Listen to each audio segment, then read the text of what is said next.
Vamos a pedir la dirección del Señor para estudiar su bendita palabra. Padre nuestro que estás en los cielos, santificado y glorificado sea tu santo nombre. Señor, aquí estamos tus criaturas con el deseo de escuchar tu mensaje, de escuchar tu bendita palabra. Por favor, rogamos que desde ya bendiga, Señor, tu palabra que se ha de considerar, que ella sea el alimento que necesita nuestra alma.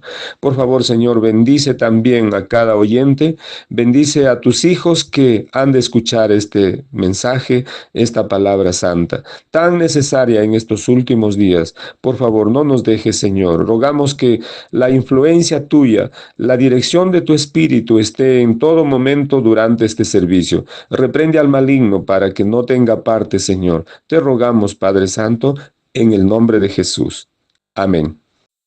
Estimados hermanos y hermanas, que la gracia y la paz de nuestro Dios sea con cada uno en el nombre de Jesús. Amén. Vamos a tener una meditación muy importante de la palabra de Dios. El título ya está en pantalla: la diferencia entre pecado y pecados. Es muy necesario, hermanos, entender esta parte, porque si nosotros no lo comprendemos bien, ahí viene nuestro problema del malentendido en cuanto a lo que es el pecado. Sin embargo, en esta hora vamos a tratar de comprender la gran diferencia que existe entre pecado y pecados. En primer lugar, quisiéramos entender de que cuando hablamos nosotros de pecado, estamos hablando en singular, es decir, uno, o también podemos decir la raíz o el principio.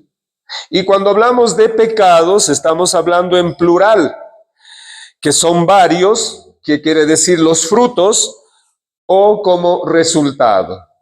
Y hermanos, esto nos arroja la palabra de Dios. La misma Biblia tiene esta información muy importante para nosotros, para no confundirnos. Pues vamos a ver qué dice la palabra de Dios en cuanto a esto, según Primera de Juan, capítulo 1, versículos 8 al 10.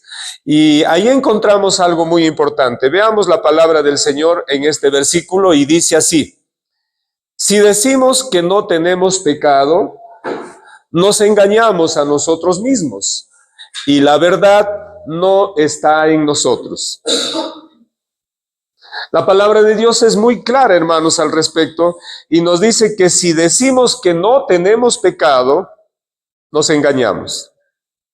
Entonces, no podemos nosotros jactarnos y decir, no, yo sí decido pecar o no, entonces depende de mí.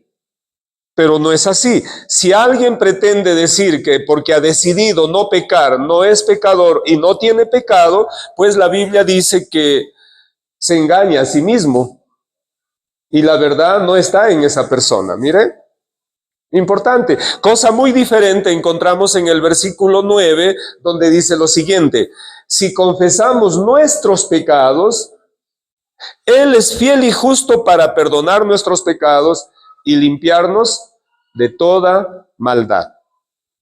Muy diferente, hermanos. Miren, mientras que aquí nos dice solo de una cosa, pecado, pero aquí dice nuestros pecados.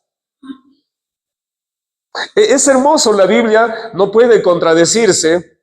La Biblia es clara al respecto y por eso nos enseña ahora en el versículo 10 la confirmación de la primera parte del versículo 8.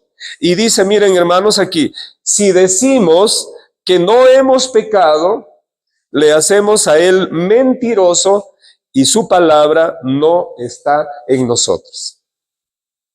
Vuelve a confirmar la misma Biblia lo que es pecado con el versículo 8, con muy diferente a lo que dice el versículo 9.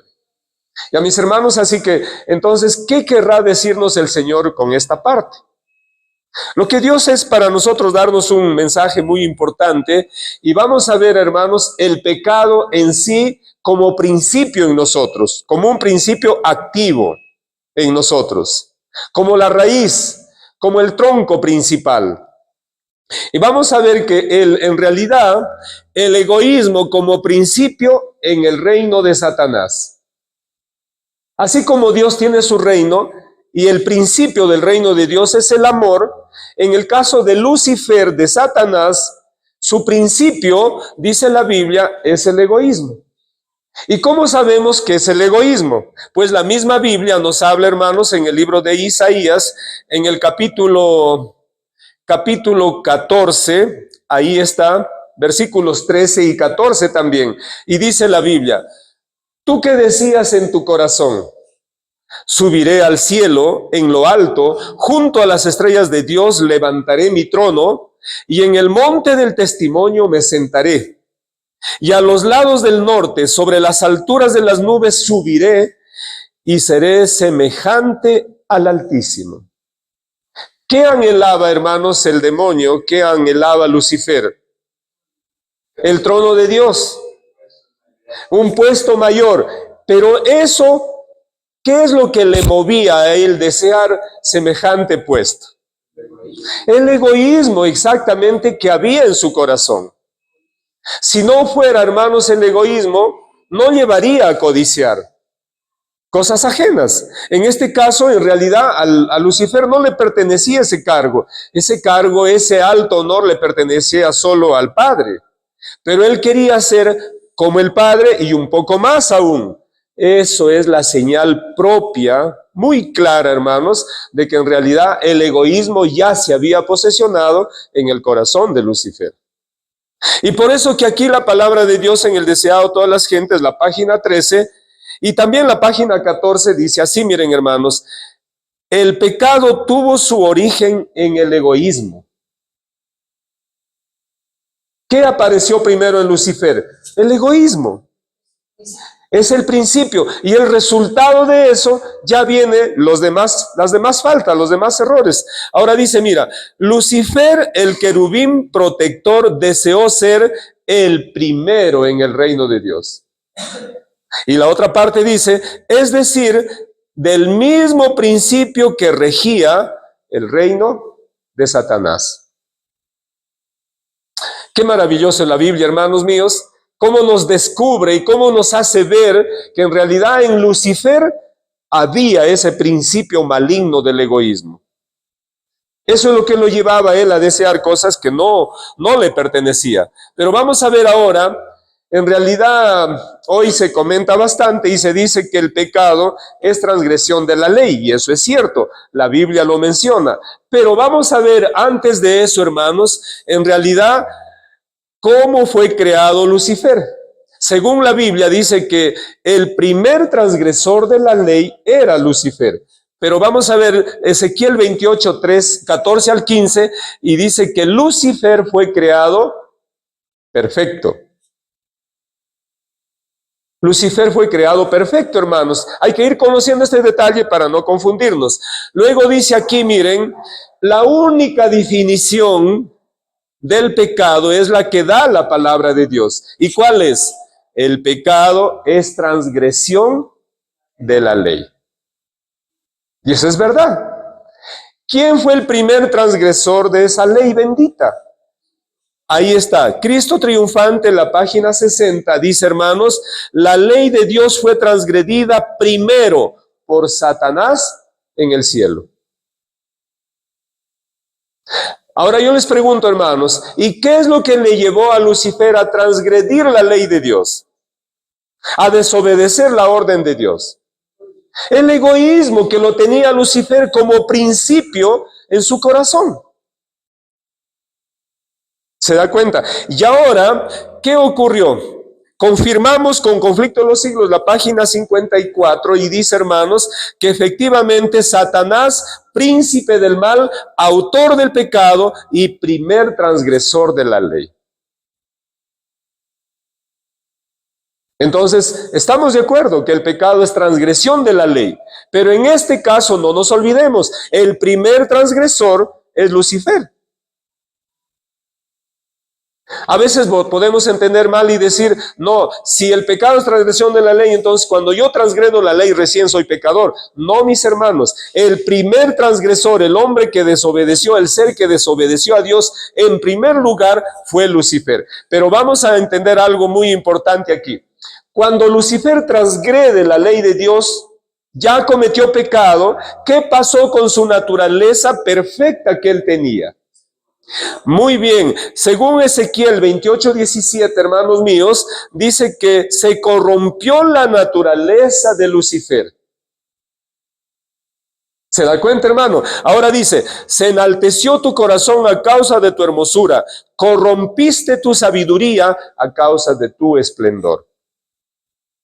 Esa naturaleza angelical, esa naturaleza santa que él tenía, por el egoísmo que se había ubicado en él, que eso no lo sabemos, hermanos, de dónde llegó el egoísmo al corazón de Lucifer, pero la verdad es que se posesionó en Lucifer el egoísmo, y ese fruto del egoísmo lo llevó a transgredir la ley de Dios. Al transgredir la ley de Dios, su naturaleza se corrompió. Muy bien, ahora con naturaleza corrompida, que él ya lo sabía perfectamente, miren, hermanos, ¿cuál fue el propósito de él? Ahí está el escrito, vamos a ver.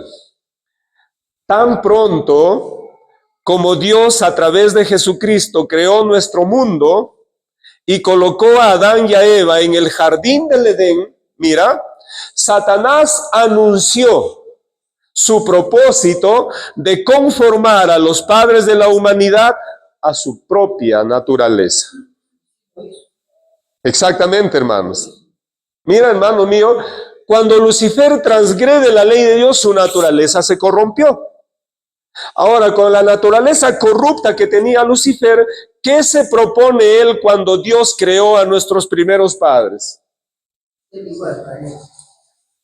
Se comprometió él dice, anunció su propósito de que su naturaleza corrupta que él lo tenía, quería conformarlo a la naturaleza santa de nuestros primeros padres.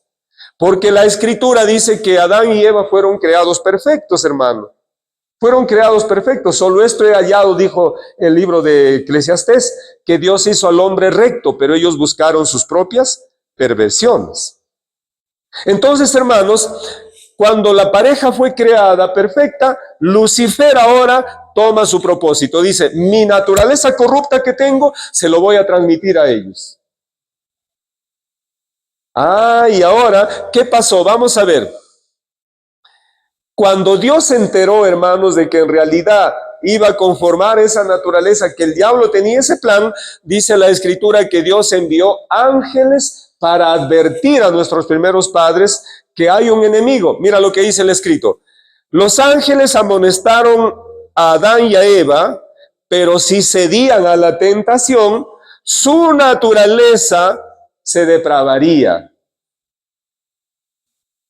Fíjate, hermano, su naturaleza se depravaría y no tendrían en sí mismos poder ni disposición para resistir a Satanás.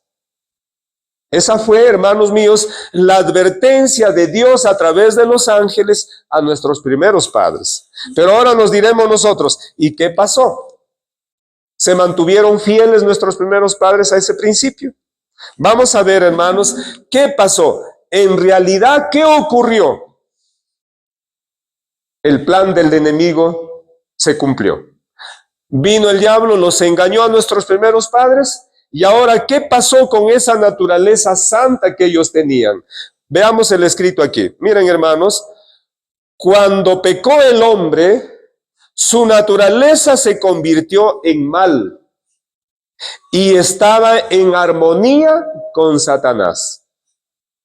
Pero cuando Satanás oyó que la simiente de la mujer heriría la cabeza de la serpiente, supo que aunque había tenido éxito en depravar a la naturaleza humana y asimilarla a su propia naturaleza, mira, sin embargo, por algún proceso misterioso, Dios restauraría al hombre a su poder perdido y lo capacitaría para resistir y vencer a su vencedor. Maravilloso, hermanos. O sea, claro, el plan del enemigo, hermanos, que había trazado arriba de conformar su naturaleza mala a la naturaleza santa de nuestros primeros padres, iguales a la naturaleza del enemigo, se hizo realidad, dice el escrito.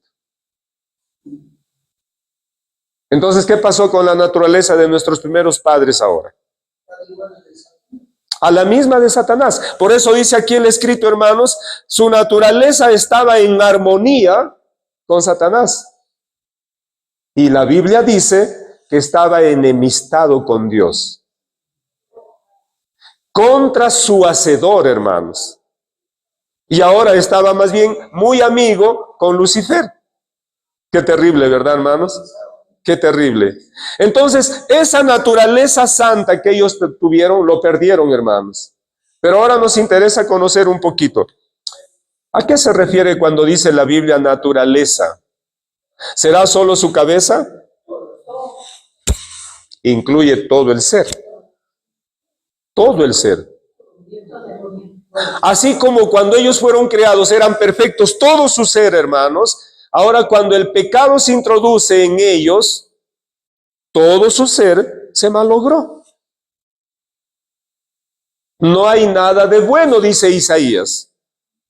Él hace la radiografía al ser humano y dice, desde la coronilla de la cabeza hasta la planta del pie, todo es podrida llaga. ¿Qué quiere decir eso? Que todo su ser, toda su naturaleza, toda la parte humana, todo se corrompió. El diablo tuvo éxito, hermanos. Y en realidad depravó a la naturaleza humana del hombre y lo hizo a su propia naturaleza. Se cumplió la palabra. Y no solo eso, hermanos, ahora el ser humano cuando se unió y cuando su naturaleza se conformó a la naturaleza de Satanás, entonces, ¿en qué se convirtió el hombre? En esclavo. Vendido al pecado, dice la Biblia. Ahora, hermanos, en esta naturaleza corrompida, el hombre puede tomar decisiones, puede decidir si está esclavo. Y Pablo dice en otra parte, está muerto en sus delitos y pecados. Entonces no puede decidir por nada, hermanos. Ese principio con el cual Adán y Eva fueron creados, con el principio del amor, porque así lo creó Dios, ahora se reemplazó por el egoísmo. Claro, el egoísmo que había en el corazón de Lucifer, ahora se colocó en el corazón de nuestros primeros padres. Y ese egoísmo, hermanos, se transmite, es lo más triste, de padres a hijos. Se transmite de generación en generación. De tal manera que todos somos egoístas. Y en ese sentido nadie puede decir, no, yo no soy egoísta. Hermanos, el egoísmo reina en realidad en todo ser humano. No hay nadie que diga, no, yo no soy egoísta. Hermanos, eso es muy notable. A veces lo demostramos en nuestra forma de hablar, en nuestra forma de caminar, a veces lo demostramos en nuestra vida diaria, en nuestras transacciones comerciales. Lo demostramos. Queremos ser más, queremos tener más. Y eso es real en el egoísmo, en el ser humano. Muy bien, triste realidad, pero tenemos que admitirlo. Ahora, ¿por qué Dios no les dejó permanecer en el hogar original a nuestros primeros padres? ¿Por qué? Vamos a ver, hermanos, dos cosas importantes. En primer lugar, vamos a ver a Lucifer. ¿Por qué lo desalojaron del cielo? ¿Por qué no lo dejaron estar arriba? Ustedes son inteligentes, hermanos. Recordemos que la naturaleza santa de Lucifer se corrompió, se depravó.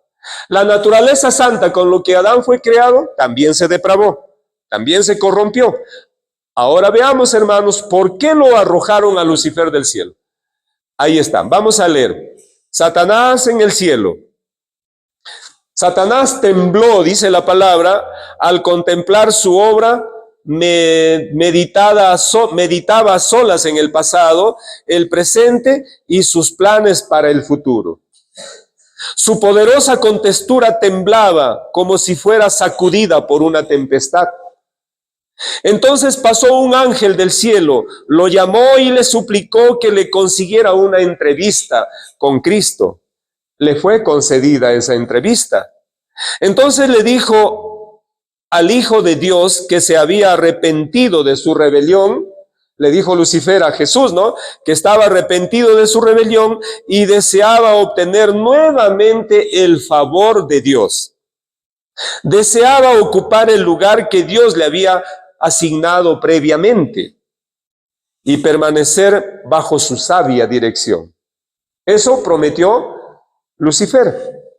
Luego dice aquí, Cristo lloró, hermanos, lloró ante la desgracia de Satanás, pero le dijo, comunicándole la decisión de Dios, que nunca más sería recibido en el cielo, pues éste no podía ser expuesto al peligro. Todo el cielo se malograría si se lo recibía otra vez, porque el pecado y la rebelión se habían originado en él. Mi pregunta, hermanos, ¿por qué lo arrojaron a Lucifer entonces del cielo? ¿Por su naturaleza buena que tenía? No.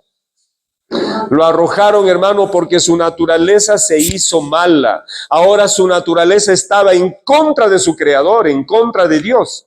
¿Y cómo puede permanecer una persona que está en contra de Dios en el cielo? No puede permanecer. Entonces lo tuvo que arrojar. Pero antes que lo arrojaran, él suplicó, él rogó que por favor nunca más se rebelaría contra Dios y nunca más trabajaría en contra de Dios. Déjenme, dijo él en el cielo. Prometió fidelidad. Hermanos, sus promesas ahora no servían de nada, porque si cuando era fiel falló, ahora con su naturaleza corrupta, peor. Entonces la única decisión que tomó Dios es desalojarlo. Te vas, y lo arrojó. Eso dice la Biblia. Ese es en cuanto a Lucifer. Entonces, que quede claro, hermanos, fue arrojado en realidad porque su naturaleza se había corrompido y un corrupto no puede morar en el reino de Dios. No puede morar en el cielo. Eso lo dice la palabra. Vamos a ver ahora en el caso de nuestros primeros padres. Hay una similitud, hermanos. Adán y Eva en el Edén. Adán y Eva suplicaron fervientemente a Dios que les permitiese permanecer en el hogar de su inocencia y regocijo. También ruegan ellos, también suplicaron que no los arrojaran del Edén, que lo dejaran allí. Confesaron que habían perdido todo derecho a aquella feliz morada. ¿Confesaron? ¿Se dieron cuenta que habían fallado? Sí, hermanos, sí. Ahora dice, y prometieron prestar estricta obediencia a Dios en el futuro. Mira, reconocieron que habían fallado, reconocieron que erraron en realidad. Y ahora prometieron, hermanos, prometieron prestar estricta obediencia a Dios en el futuro. Pero se les dijo que su naturaleza se había depravado por el pecado y que habían disminuido su poder para resistir al mal y que habían abierto la puerta para que Satanás tuviera más fácil acceso a ellos. Si siendo inocentes habían cedido a la tentación, ahora en su estado de consciente culpabilidad tendrían menos fuerza para mantener su integridad. Entonces, hermanos, el Señor hizo caso a sus súplicas, a ese ruego, déjenme en el Edén, por favor, no me saquen.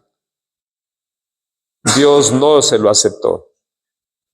¿Y por qué no lo aceptó? Dice aquí el escrito, hermanos, porque su naturaleza se había depravado. Si el Señor lo dejaba a nuestros primeros padres en el Edén, con su naturaleza pecaminosa, hermanos, todo el tiempo hubieran servido a Satanás estando en el Edén.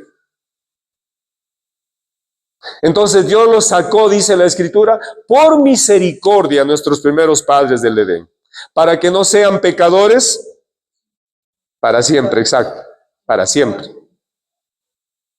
Pecadores inmortales, exacto, para que no sean pecadores inmortales. Los sacó. Entonces, hermanos, miren, lo que a mí me encanta, y es tan bonito esta parte, hacer ese paralelo entre lo que es Lucifer y lo que es nuestros primeros padres. Ambos tenían ellos originalmente naturaleza perfecta. Lucifer tuvo naturaleza perfecta originalmente. Nuestros primeros padres fueron creados por Dios con naturaleza perfecta, hermanos. Dios no crea naturaleza corrompida. Pero a causa del pecado, del egoísmo, Lucifer transgredió la ley, fue el primer transgresor de la ley.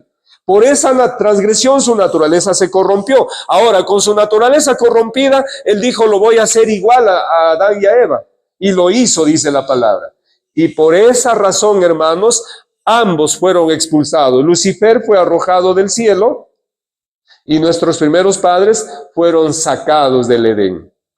Porque no podían morar en lugar santo con su naturaleza corrupta o pecaminosa.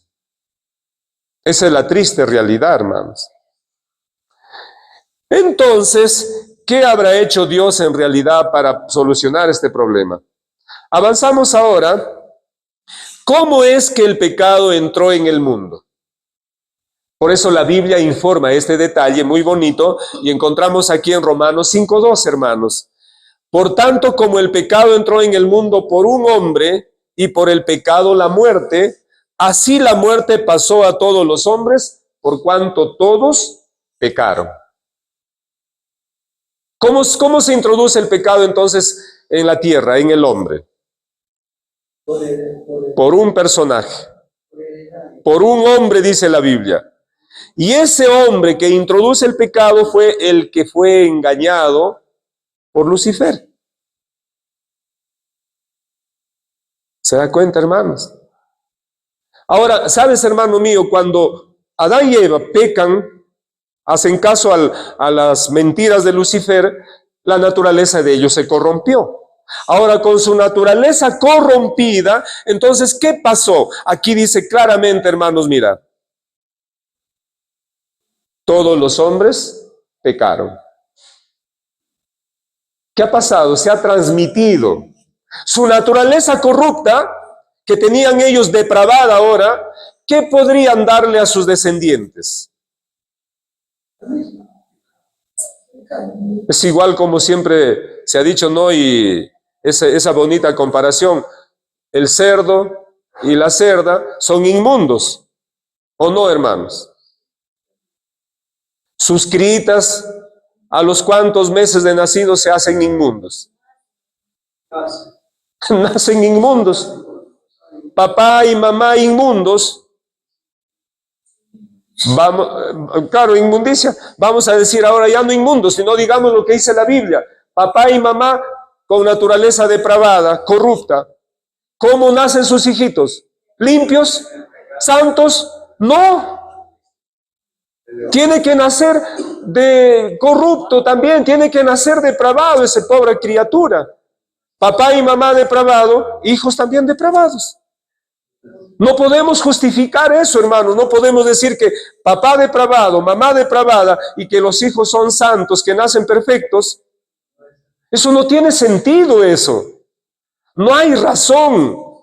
Cualquier persona se puede dar cuenta, hermanos, de que el pecado afectó a la naturaleza de nuestros primeros padres y obviamente ellos le transmiten a sus descendientes esa misma naturaleza depravada. Por eso la Biblia dice, hermanos, en el libro de Génesis, que cuando Adán engendró un hijo, ya no engendró su hijo a semejanza de Dios, sino lo engendró a su propia semejanza. ¿Qué semejanza ahora tenía, qué naturaleza tenía ahora Adán? Depravada. Entonces su hijo a eso nació. ¿Se da cuenta, hermanos? Es lamentable, muy triste. No podemos decir, hermanos, no podemos creer que los niños nacen santos, que los niños nacen perfectos. No podemos decir eso. Lo dice claramente Romanos. Pero vamos a ver qué encontramos ahora en el versículo 5:19. Porque así como por la desobediencia de un hombre, los muchos fueron constituidos pecadores. Imagínate, hermano, los muchos fueron constituidos pecadores. No dice van a llegar a ser pecadores, no dice, fueron ya considerados pecadores. Ambos versículos hablan de eso, hermano. No es que el pecado, yo decido si quiero pecar o no, y que poco a poquito, bueno, voy a decidir ser pecador y voy a llegar a ser así, de esa clase pecador. Eso no dice la Biblia. La Biblia dice que por causa de un hombre, todos somos pecadores. Hemos pecado todos por causa de un hombre. Y aquí abajo dice que esa desobediencia que trajo el pecado, efectivamente es la transgresión a la ley. Y por haber transgredido la ley, nuestro primer padre, todos somos considerados transgresores de la ley. No dice algunos, exacto. También, no dice por cuántos pecarán. No dice, pecaron, ya pecaron. Hermanos, Dios nos dé de su gracia para comprender esta parte. Pero veamos ahora la consecuencia inevitable del pecado. ¿Cuál es esa consecuencia inevitable? El conflicto de los siglos, hermanos, la página 559 dice: cuando el hombre quebrantó la ley divina, su naturaleza se hizo mala y llegó a estar en armonía y no en divergencia con Satanás. No puede decirse que haya enemistad natural entre el hombre pecador y el autor del pecado. ¿Solo algunos hombres están en contra de Dios? Todos, dice la Biblia, hermanos, todos. El ser humano, todo ser humano está en contra de Dios, más bien está en armonía con Lucifer. El ser humano nace en armonía con Lucifer y enemistado con Dios. Pero no solo ahí, veamos aquí otra parte. Alza tus ojos, la página 47 dice: el hombre cortó su conexión con Dios y su alma quedó paralizada y débil por el veneno mortal del pecado. ¿Por qué nos hemos separado de Dios, hermanos? Por el veneno mortal del pecado. Se dio una vida divina como rescate por el hombre. Para rescatar al hombre se dio una vida divina, hermanos, y eso es Jesús. Uno igual al Padre llegó a ser el sustituto del ser humano. Igual al Padre, claro, no había otra manera. Los ángeles no podían redimir al hombre, hermanos. La ley bendita exigía la vida del pecador y decía: uno igual a Dios. Un ser creado no podría salvar al hombre. Tenía que ser un creador. Y ahí es cuando uno igual a Dios es Jesús. Él es el único, hermanos, que nos puede dar la solución a este problema. Y ahora veamos aquí. Por la desobediencia se pervirtieron las facultades del hombre y el egoísmo sustituyó al amor. Como dijimos al inicio, cuando Dios lo crea a nuestros primeros padres, implantó el principio del amor en su ser. Pero ahora, al transgredir la ley de Dios, hermanos, hay una variación, hay un cambio. En lugar del amor, ahora se ubica en la familia humana, en la naturaleza humana, el egoísmo. Como principio ya no tiene ese principio de amor, sino el principio del egoísmo. Y eso lo tenemos todos, hermanos, lamentablemente, todo lo tenemos. El egoísmo es la gran ley de nuestra naturaleza degenerada. ¿Qué es el egoísmo, hermanos? La gran ley de nuestra naturaleza degenerada. De algunos, de todo ser humano. Todo descendiente de Adán tiene esa naturaleza degenerada, degradada. Y el egoísmo es el que maneja todo. Y luego dice aquí: bajo el encabezamiento, hermanos, del egoísmo vienen todos los demás pecados. Ahora sí, habíamos dicho al inicio que nuestro título era la diferencia entre pecado y pecados. No olvidar, hermanos, no olvidar. Por causa del egoísmo vienen muchos otros pecados, y eso lo vamos a ver ahora, cuáles son esos demás pecados. Pero antes de nada, confirmemos el hecho de que el pecado en sí es un principio en el ser humano. Es un principio, hermanos, eso no se puede negar. Mira lo que dice aquí la palabra de Dios. El pecado como principio está escrito con cincel de hierro y con punta de diamante en el corazón del ser humano. Lo dice claramente Jeremías 17:1. Y aquí pone otro ejemplo. Como las manchas del leopardo que no se pueden borrar, según Jeremías 13:23. Las manchas de leopardo, lo podemos pasar lejía, lo podemos cortar bien. ¿Se borra sus manchas? No se borra, hermano. No se borra, hermano. Así está el pecado en el ser humano, como las manchas de leopardo. Y no se borra ni con lejía. Los mejores detergentes no tienen validez para limpiar el pecado en el ser humano. Ni Ariel, ni lejía, ni nada de eso. Jeremías 2:22. Y algo más dice aquí, hermanos. De manera, Pablo ahora sí ya se va al punto y dice, de manera que ya no soy yo quien hace aquello, sino el pecado que mora en mí. Y lo dijo Pablo, hermanos, no lo dijo cualquier persona. Si lo hubiera dicho cualquiera, diríamos, bueno, pues él, ¿no? Pero recordemos que Pablo fue uno de los apóstoles que mejor entendió el mensaje de la salvación. Y él, entendiendo ese mensaje, ¿qué dijo él? ¿Negó que no había pecado en él? No. Él dijo, el pecado mora en mí. Como principio, hermanos. En él había ese pecado como principio. En los creyentes, el pecado mora como principio en nosotros. Solo que mora, pero subyugado por el Espíritu de Dios en el creyente. Cosa que en el que no es creyente, el pecado está libre, pues. Ahora mira aquí. El momento de la tentación en que posiblemente se caiga en pecado gravoso, no crea el mal recién. Solo desarrolla o se revela lo que le estaba latente y oculto en el corazón. ¿Qué estaba ya latente dentro del corazón para que se manifiesten actos malos? El pecado como principio. Ya está ahí, ya. Y más bien cuando ya cometemos el mal es porque ya está aflorando, está dando sus frutos el pecado que está dentro de nosotros. Eso dice la palabra.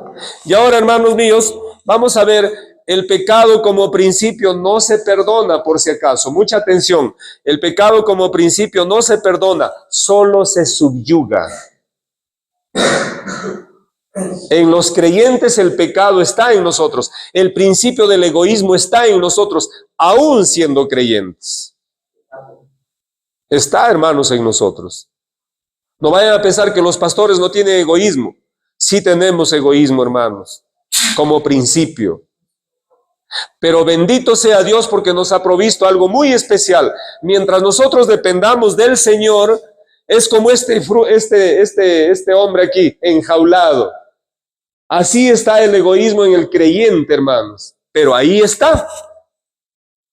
Y Pablo decía, el pecado mora en mí. Mira lo que dice aquí Job 14:16. Pero ahora me cuentas los pasos y no das tregua a mi pecado. O sea, ¿qué quiere decir no das tregua? Como que lo controla, ¿verdad? Le pone un límite. No, tú no vas más. Pero ¿quién hace eso? Lo hace el Espíritu de Dios. Vamos a verlo ahora. Y en Romanos 6:14 dice, hermanos, porque el pecado no se enseñoreará de vosotros. O sea, en el creyente el pecado ya no se enseñorea, o sea, ya no te mandonea como te lo hacía antes. ¿Por qué? Porque el Espíritu Santo lo va controlando. Ahí está. Pero no puedo decir, hermanos, yo no tengo pecado. Ya soy pastor, ya soy creyente, ya soy bautizado, no tengo pecado. Eso sería engañarnos a nosotros mismos, dice Primera de Juan. Y la verdad no estaría en nosotros. Y lo que más compromete es que le haríamos a Dios mentiroso. Si alguien dice que no tiene pecado porque decidió no pecar, es un mentiroso, hermanos, a la vista de Dios. Lo dice la Biblia eso. Y ahora veamos aquí, cada día con Dios, la página 122. Por medio de la poderosa acción del Espíritu Santo, el gobierno de Satanás será sometido y subyugado. El Espíritu Santo es el que subyuga a ese principio maligno que lo tenemos nosotros en nuestro ser. Lo subyuga, hermano. ¿Y qué cosa es subyugar, hermanos? Controlar. Es como este aparatito, lo enjalamos ahí. A ver, muévete pues. Ahí se tiene dominado, hermano. Mientras nosotros dependamos de Jesús, ese principio está dominado por el Espíritu de Dios. Ni siquiera por mi poder. Ahí yo no puedo decidir ahí decir, no, conmigo el diablo no va a poder. Al hermano sí lo ha hecho daño, pero a mí no. Conmigo lo voy a poner en su sitio. No, querido, no, querido. Es el Espíritu de Dios el que lo controla, el que lo domina. Y no solo esta cita, vamos a ver aquí otra parte. Mira lo que dice. El pecado y el príncipe del poder del mal puede ser mantenido en jaque únicamente por el poder de Dios en la tercera persona de la divinidad, el Espíritu Santo. Está Evangelismo en la página 448. Ahora, ¿qué cosa es ponerlo en jaque? Por ejemplo, en las computadoras cuando hay virus, compramos un virus y dice que lo pone en jaque al virus. ¿Qué quiere decir? ¿Que lo anuló? No lo anuló. Lo controla, lo tiene ahí. El virus está en la máquina, pero el antivirus lo controla ahí. No lo deja que active. Y por eso la tecnología y los ingenieros dicen, actualice su antivirus. Si no lo actualiza, ¿qué va a pasar con el virus? Otra vez se levanta. Pues yo diría en la vida cristiana, actualicemos nuestra vida cristiana, hermanos, dependiendo de Jesús. Si actualizamos de esa manera, el pecado que mora en nosotros como principio será controlado por el Espíritu de Dios. Pero si nos apartamos de Jesús, nos desactualizamos en nuestra vida cristiana y ese virus que está dentro de nosotros, ese pecado, mejor dicho, ese principio, se activa otra vez. Y por eso que Jesús dijo, cuando el espíritu malo sale del hombre, anda por lugares desiertos, pero luego dice, voy a regresar. Y cuando regresa, ¿cómo se vuelve el postrer estado de esa persona?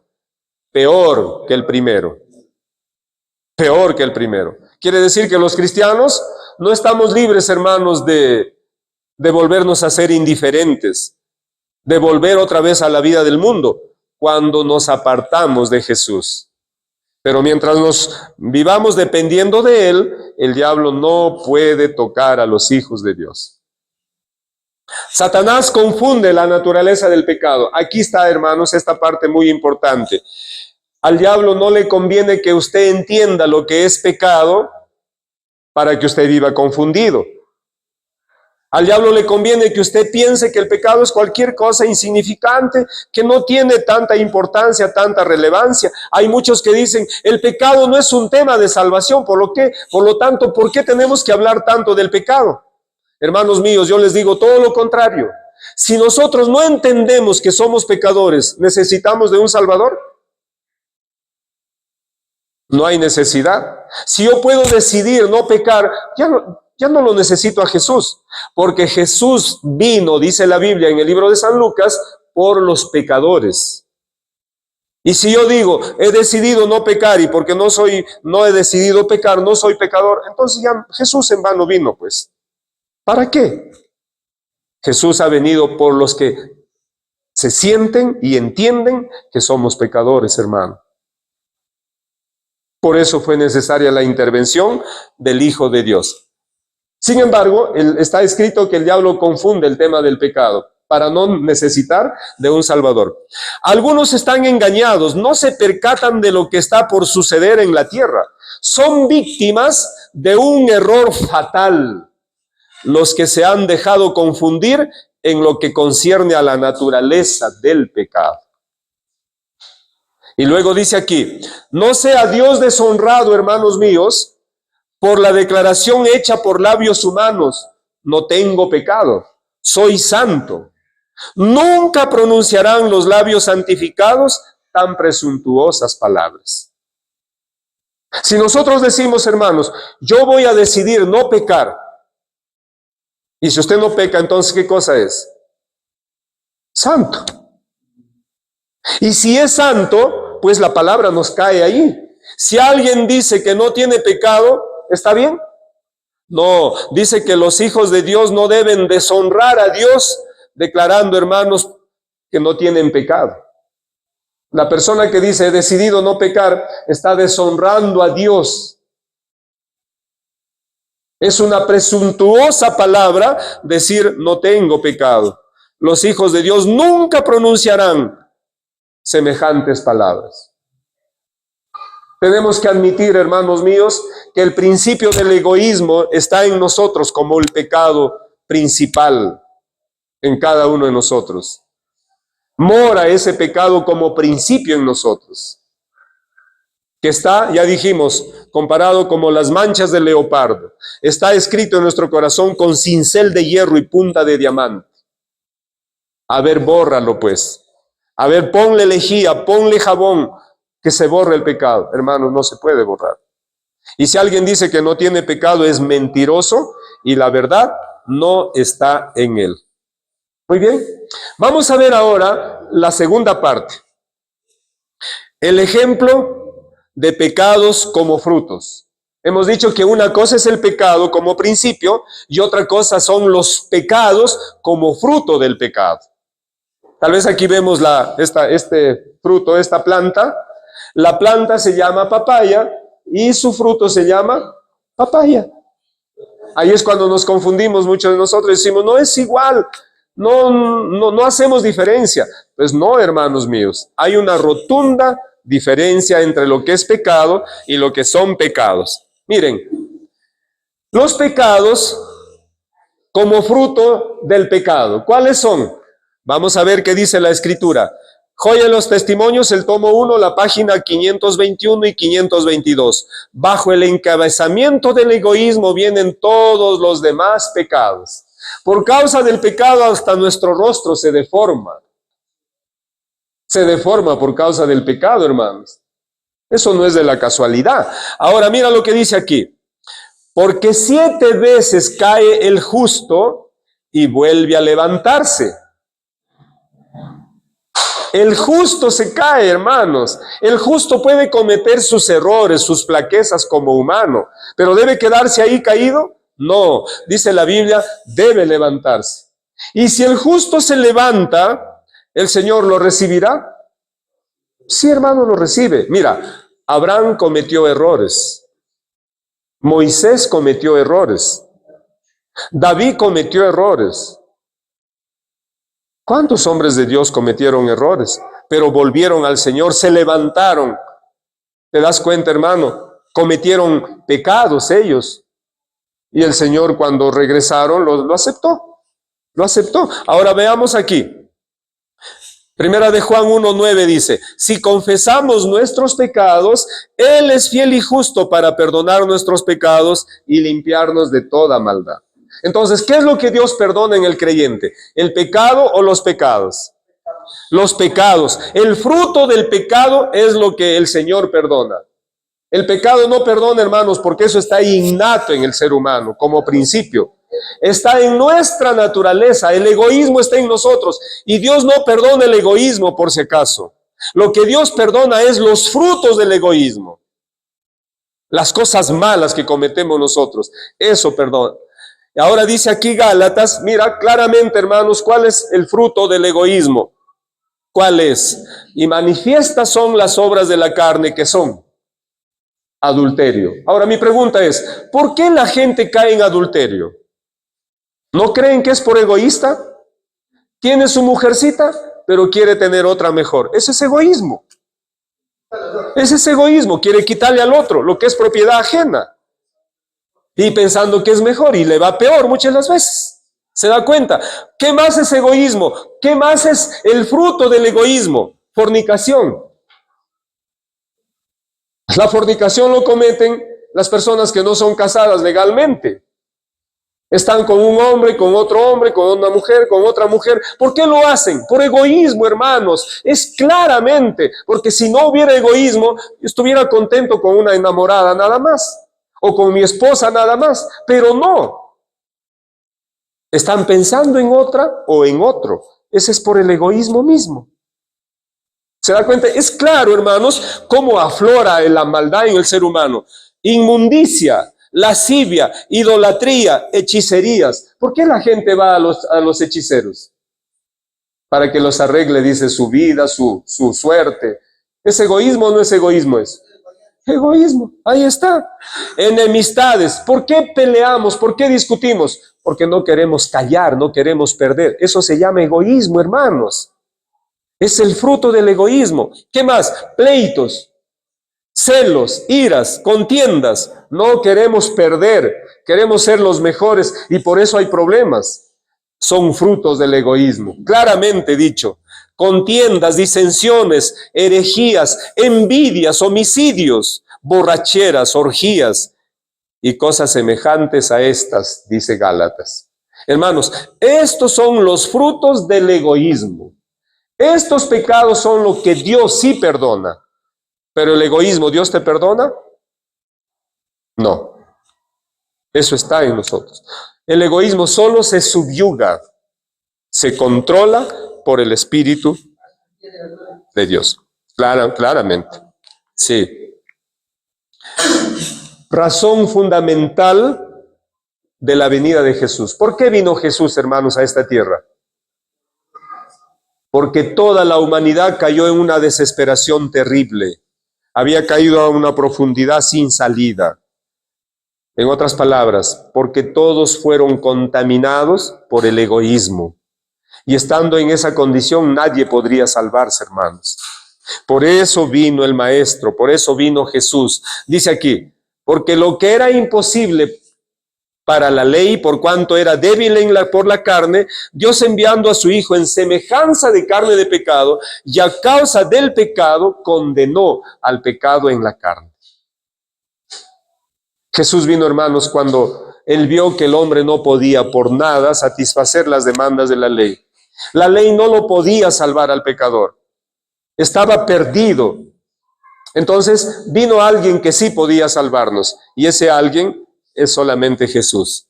Es imposible que escapemos por nosotros mismos, mira hermano, del hoyo del pecado en que estamos sumidos. Es imposible. Nuestro corazón es malo y no lo podemos cambiar. ¿Podemos cambiar nuestro corazón? ¿Podemos cambiar el egoísmo, sacarlo de nosotros? No. No lo podemos cambiar, hermano. Como principio. Y ahora dice aquí, mira, Jesús, solo Él nos puede liberar del pecado. Solo Él, a través de su Espíritu, implantando en nosotros una nueva naturaleza. Pero los pecados sí nos perdona, pero el pecado en sí, solamente Él puede liberarnos por su Espíritu. Jesús perdona nuestros pecados y nos limpia de toda maldad, dice la Biblia. Y luego dice, ninguno tenga la idea de que está ganando el favor de Dios por confesar sus pecados. El amor de Cristo subyugará las inclinaciones de la naturaleza carnal. Qué maravilloso, hermanos. ¿Por qué no darle gracias a nuestro Dios? ¿Por qué no decirle gracias, Señor, por tanto amor, por tanta bondad, tanta misericordia? Que aún siendo pecadores, Él vino a morir, a salvarnos de ese terrible mal. Así que, hermanos, ahora nosotros podemos tomar una decisión, servirle a nuestro Dios o no servirle. Porque entendemos lo que es el pecado y lo que es los pecados. Y hermanos, entonces, recapitulando, y para terminar, hermanos, el pecado en el ser humano es un principio que lo implantó. ¿Quién implantó ese egoísmo en el ser humano? Lucifer, porque él fue el primer transgresor de la ley en el cielo. Al transgredir la ley, la naturaleza de Lucifer se corrompió. Esa naturaleza corrompida lo transmitió a nuestros primeros padres, haciéndoles desobedecer la ley. Ahora, los seres humanos con naturaleza corrupta, depravada, ¿cómo engendran sus hijos? ¿Perfectos? ¿Santos? No, depravados, corruptos. Nuestros niñitos, quiera o no quiera, hermano, llevan nuestra propia naturaleza depravada de sus padres. Así como el cerdo hemos dicho, papá inmundo, mamá inmunda, sus hijitos inmundos. Entonces, terrible situación. Eso se ha implantado en el ser humano, ahora todos somos pecadores. Pero los que son pecadores necesitan de un Jesús. Y por eso fue necesario que venga Jesús a hacer esa obra de salvación, hermanos. Bendito sea el Señor por su gran amor. No nos ha dejado en esa desesperación. Hay esperanza para los que nos acercamos al Señor. Que el Señor los bendiga y sea con cada uno, hermanos. Es mi deseo en el nombre de Jesús. Amén. Amén.